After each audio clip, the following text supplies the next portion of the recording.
देखिए ये हनुमंतेश्वर आ चुका है। ये रहा हनुमंतेश्वर मंदिर। कितना अच्छा लग रहा है इधर। चलिए अब अंदर की तरफ चलते हैं, हनुमंतेश्वर जी के दर्शन कराते हैं। ये भौंके दो बच्चे। दोस्तों ये रहा हनुमंतेश्वर का सुंदर सा मंदिर और सुंदर परिसर। ये देखिए हनुमंतेश्वर से ठीक नीचे घाट जाता है एक मैया के लिए। देखिए है सुंदर। इधर से एक सुंदर सा मंदिर का कलश दिखता है ऊपर, हनुमंतेश्वर। इस जगह आके इतनी शांति है और इतनी शांति मिलती है दोस्तों। चलिए अब आपको हनुमंतेश्वर जी के सुंदर से दर्शन कराता हूँ मैं। यहाँ पे भगवान गणेश जी की सुंदर मूर्ति है। देखिए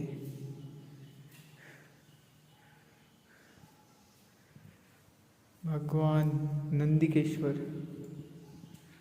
गणेश जी, हनुमान जी। अब दर्शन करने वाले आप हनुमान जी की तपस्थली, भगवान हनुमंतेश्वर। चलिए हर हर महादेव भी लिख दीजिए कमेंट में। दोस्तों दर्शन कर लीजिए हनुमंतेश्वर जी के। बहुत रेयर दर्शन, दुर्लभ दर्शन होते हैं इनके।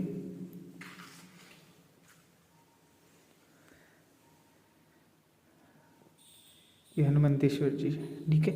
और ये जो नाग देवता ऐसे पड़े हुए हैं, पिछली बार मैं डर गया था इनसे ही क्योंकि मुझे लगा सच के नाग हैं।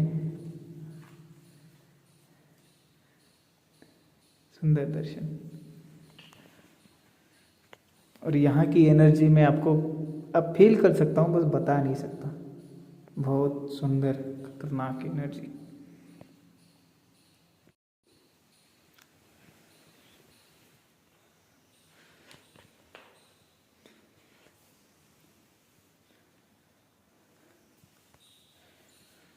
चलिए अब ऊपर चलते हैं।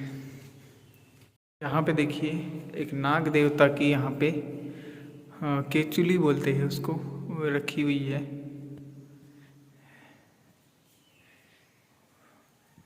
और ज़मीन के लेवल से थोड़ा सा नीचे है हनुमंतेश्वर जी, प्राचीन शिवलिंग और प्राचीन मंदिर। अच्छा है। तो चलिए आपको इनकी कहानी बताते हैं। दोस्तों हनुमंतेश्वर जी की कहानी में बताऊं, महात्म्य बताऊं तो हुआ ऐसा था कि जब रावण का वध करके सभी वानर और राम जी सभी लोग अयोध्या पहुंच गए। सभी लोगों ने हत्या का पाप यहाँ पे धो के चले गए थे, लेकिन हनुमान जी को छोड़ के। हनुमान जी जब पहुँचे अयोध्या में तब राम जी ने बोला कि हनुमान जी ब्रह्म हत्या का पाप लगा है और इतने सारे असुरों को और इतने सारे राक्षसों को हम मार के आए, तो हत्या का भी पाप तक हो गए हैं हम। तो सभी को वो हमें शिवजी के दर्शन से पाप धुल जाते हैं, तो शिवजी से पाप नाश करवा के आ जाओ आप, ठीक है। उसके लिए आपको नर्मदा जी के तट पे जाके तेजोनाथ महादेव है, उनके आसपास में आपको तपस्या करनी पड़ेगी, फिर वहाँ से आ जाना। तपस्या करके पाप धुल जाएंगे, ठीक है। तो हनुमान जी बोले उसकी क्या ज़रूरत है प्रभु जी, मैं अभी जाता हूँ कैलाश और भगवान शिव जी को पाप मुक्त करवा के आ जाता हूँ खुद को। तो फट से वो अपनी उड़ान भरी और कैलाश चले गए। कैलाश जाने के बाद में भगवान तो अंदर बैठे थे, नंदिकेश्वर ने रोक लिया। नंदी बोले कि हनुमान जी ऐसे तो अंदर जा नहीं सकते, आप पाप लगा हुआ है, आपको दो पाप दोषी हो, इस वजह से वो पातक धोके आने के बाद ही भगवान के दर्शन हो सकते हैं। तो वो बोले ऐसे यही तो करने आया हूँ मैं, लेकिन जब अंदर ही नहीं जा सकते तो कैसे धोए। तो ठीक है, फिर वो फिर से राम जी के पास आए। प्रभु जी आप सही बोल रहे थे, हमें तपस्या पहले करनी ही पड़ेगी। तो चलिए, तो वो आए यहाँ पे। उन्होंने राम जी से ही पूछा था कि भाई कहाँ पे करूँ मैं तपस्या, तो उन्होंने तेजोनाथ का नाम दिया था, जो वैद्यनाथ है वो उसके आसपास करना बोले थे। तो यहाँ पे आए, उन्होंने तपस्या की और पाप नाश अपना करवा लिया, पाप मुक्त हो चुके, पाप मुक्त होके वो निकल गए फिर से अयोध्या। ऐसा हुआ था यहाँ पे। लेकिन देखिए दोस्तों, जिसको पाप लग जाता है किसी भी चीज़ का, तो देवता भी उस चीज़ से नहीं बच पाए, प्रायश्चित करना ही पड़ा। तो हम तो मानव है, ये उन्होंने सिखाया है हमें, ठीक है। इस हनुमंतेश्वर के स्थापना से ये सिखाया है कि सभी को पाप का प्रायश्चित करना ही पड़ता है, चाहे उस जन्म में करो चाहे अगले जन्म में करो, ऐसा बताया है इन्होंने। बहुत अच्छा स्थान है। और जिस देवता ने, रुद्र ने तपस्या की है, रुद्र अवतार ने, तो सोच लीजिए कैसा स्थान होगा। यहाँ पे आके मन शांत हो जाता है एकदम। बहुत सुंदर स्थान।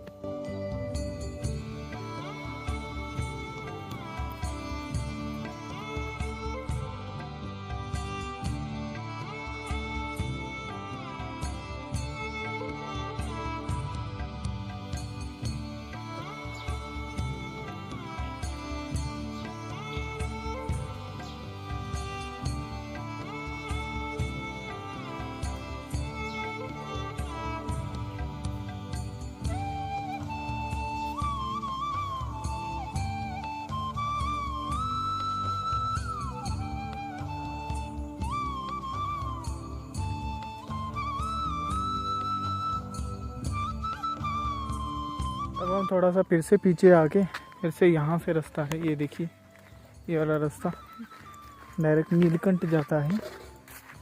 नीचे से भी जाता है लेकिन नीचे से जाने नहीं देते। ये देखिए, ये जाता है नीलकंठ। इधर कच्चा रास्ता है मैया, ज़्यादा दूर नहीं है, इधर ही है मैया। तो चलिए चलते दोस्तों। अब हम किनारे आ गए हैं। कंचन आश्रम से आगे से रास्ता जाता है, फिर किनारे आ गए। ये देखो नर्मदा जी में कैसा दिख रहा है, अजब ही नज़ारा हो गया है यहाँ से। कैसा लग रहा है ना।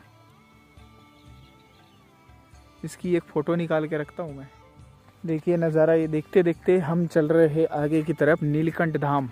ठीक है, नीलकंठ धाम चल रहे हैं अभी। यहाँ से क्या है, मैया बहुत उधर चली जाती है, इधर इस साइड एक धार जा रही है मैया की, उत्तर तट से। दक्षिण तट पे जो दिख रहा है वही है जल मैया का, ऐसे भरा हुआ कहीं कहीं कहीं। अब किनारे का रास्ता है काफ़ी। इस रास्ते पे बहुत ज़्यादा धूप लगती है, क्योंकि क्या है, ये ज़्यादा तप जाता है ना इस वजह से, और जल भी नहीं होता, जल बहुत दूर रह जाता है।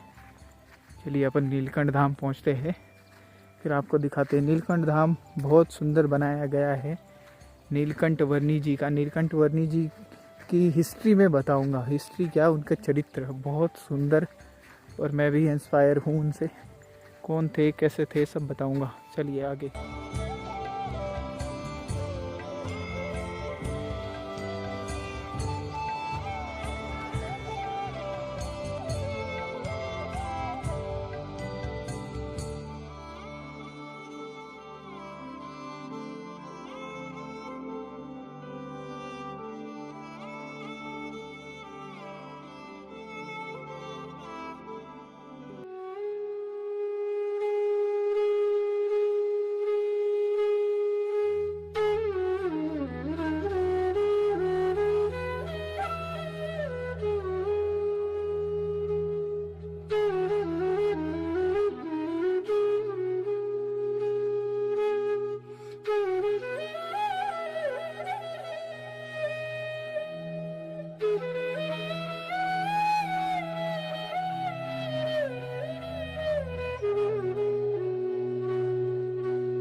नीलकंठ धाम से अब हम आगे की तरफ जा रहे हैं।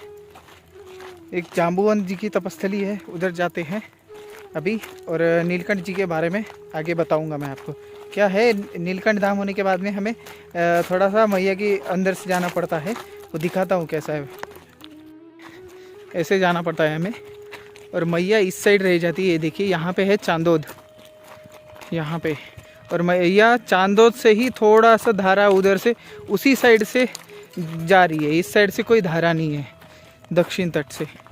इस वजह से हम इधर से ऐसे ही जाना पड़ता है। और ये गर्मी के टाइम पे बहुत ज़्यादा गर्म हो जाता है। और पूर्तिकेश्वर इधर है, इधर। ठीक है, चलते। चांदोद से ठीक आगे है पूर्तिकेश्वर, ये याद रखना। हम इधर से आए, ये रास्ता इधर है। पूर्तिकेश्वर पूछेंगे किसी से तो आ जाएंगे। इधर से चढ़ना है अपन को ऊपर, तब गांव में जा सकते हैं। क्या हुआ, रास्ता था इधर, कटाव की वजह से रास्ता टूट गया। इधर से जाना है। फ़ोन रख देता हूँ, नहीं तो फिसल जाऊँगा। देखिए, अब हम यहाँ से होते हुए ऊपर छोटा सा गांव है और पूर्तिकेश्वर भगवान का मंदिर है। इस बिल्डिंग से आगे थोड़ा सा देखिए,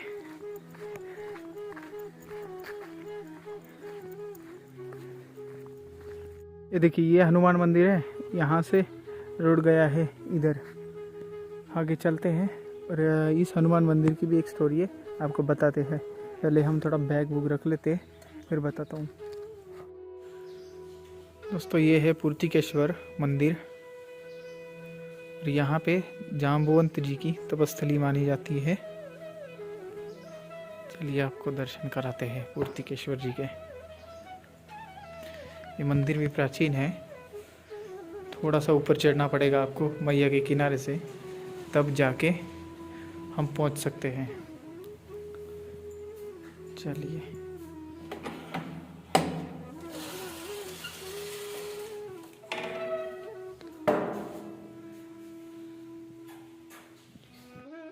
देखिए दोस्तों, ये है पूर्तिकेश्वर भगवान।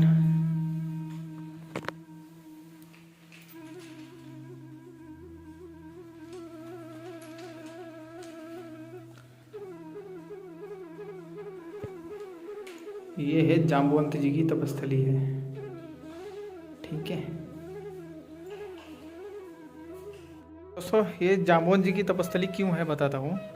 जब रावण और राम जी का युद्ध हुआ था, तब उसमें जाम्बुवंत जी का बहुत बड़ा रोल था। और उनके घाव हो गए थे बहुत ज़्यादा शरीर पे। जाम्बुवंत जी रिच थे ना, तो इस वजह से बालक की वजह से घाव भी ठीक नहीं हो सकते थे। इसलिए उन्होंने यहाँ पे तपस्या की, वो घाव उनके भर गए। और बहुत ज़्यादा वर्ष जीने वाले वो भी एक थे, चिरंजीवी के निचले लेवल के, मतलब बहुत उन्होंने युग जिए। तो वो युगों में उनको घाव हो जाते थे, तो वो युगों में ही ख़त्म होते थे। तो इस वजह से यहाँ पे उन्होंने तपस्या की, फिर उनके घाव जल्दी भर गए नर्मदा जी की कृपा से और महादेव जी की कृपा से। तो ये आपको पहले ही बताया था कि ये सारा एरिया तेजोनाथ से लेके नल नीलेश्वर तक, ये पूरा राम जी की सेना ने यहाँ पे तपस्या की है। इस वजह से यहाँ पे जाम्बुवंतेश्वर है। ठीक है, देखिए मंदिर पुराना है, इसको रखा भी अच्छे से गया हुआ है।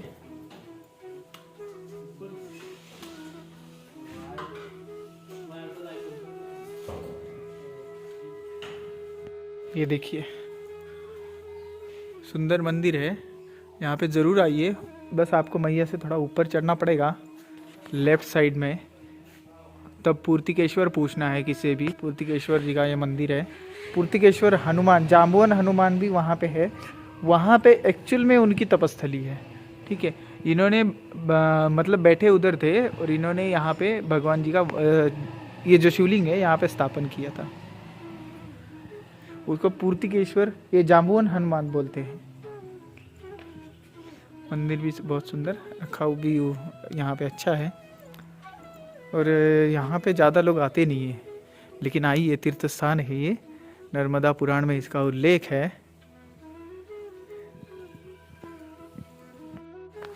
जाम्बुवंतेश्वर के बाद में उसके ठीक सामने, मंदिर के ठीक सामने ही रास्ता जाता है कच्चा। आप पूछेंगे तो डायरेक्ट वो नल नीलेश्वर के लिए निकलता है। मैया जी के किनारे पे ही है। हम वैसे किनारे से ही जाते हैं, लेकिन थोड़ी सी दूर रह जाती है। लेकिन ये कच्चा रास्ता सुंदर है, अच्छा है। दोनों तरफ से पेड़ पौधे हैं, इस वजह से डायरेक्ट उधर तीर्थ स्थान पे निकलता है ये रास्ता। इसलिए हम इधर से आ ही गए। पिछली बार भी आए थे इधर से ही। मैया इधर ही है, ये पुल दिख रहा है आपको, ये इधर ही है मैया। ठीक है, चलिए चलते। आज का विश्राम नल नीलेश्वर भगवान के पास।